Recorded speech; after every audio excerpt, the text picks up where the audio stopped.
Bonjour et bienvenue dans une nouvelle vidéo sur chomsky.fr. Aujourd'hui, on va voir la nature des mots. Comme toute chose dans la vie, les mots ont une identité. C'est ce qu'on appelle dans la grammaire la nature. La nature d'un mot est fixe, c'est-à-dire elle ne se change jamais.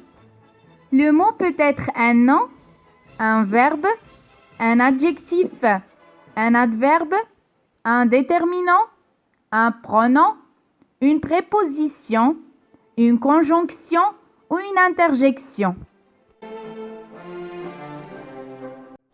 Commençons par le nom.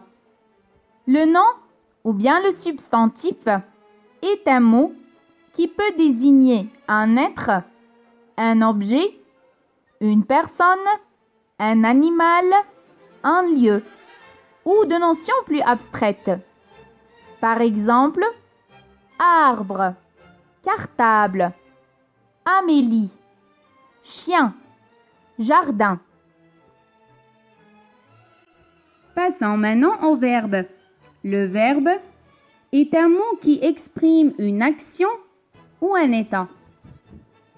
Il se change selon la personne, le nombre, le temps, le mode et la voix. On dit qu'il se conjugue. Par exemple, Paul écrit une lettre. Le chat dort paisiblement. Elles deviendront agréables. Écrit, dort et deviendront sont des verbes conjugués. Parlons maintenant de l'adjectif. L'adjectif est un mot qui se rapporte toujours à un nom ou à un pronom avec lequel il s'accorde en genre et en nombre. Par exemple, le petit garçon est gentil. Petit et gentil désigne le garçon. Elle est belle. Belle désigne elle. Parmi les natures de mots aussi, l'adverbe. L'adverbe est un mot qui précise le sens d'un verbe, d'un adjectif ou d'un autre adverbe. Il peut donner une information sur le temps, le lieu ou la manière. Par exemple, beaucoup, facilement, partout, ailleurs, hier, autrefois. Pour éviter la répétition, on utilise les pronoms. Le pronom est un mot qui remplace un nom ou un groupe nominal déjà cité. Par exemple, le lapin voit la laitue. Il la mange. Il remplace le lapin. La remplace la laitue. On passe maintenant au déterminant. Le déterminant est un mot qui introduit le nom. Il indique son genre et son nombre. Par exemple, le gâteau, une fille, ton chien. Le, une et ton sont des déterminants.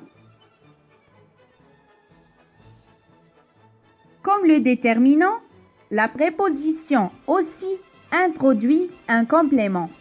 Par exemple, j'arrive à l'école dans 5 minutes. À et dans sont des prépositions. Parlons maintenant de la conjonction. La conjonction est un mot qui unit deux mots ou deux propositions. Par exemple, le frère et la sœur sont en colonie de vacances. Ils sont heureux, mais leurs parents leur manquent. Et mais sont des conjonctions. La dernière nature est l'interjection. L'interjection est un mot qui permet à l'énonciateur d'exprimer une émotion spontanée, comme la joie, la douleur, la tristesse et la surprise. Par exemple, Ah, que tu es étonnante. Oh non, ce n'est pas vrai. Voilà tout ce qui concerne la nature des mots. On se retrouve dans une prochaine vidéo. Merci et à très bientôt.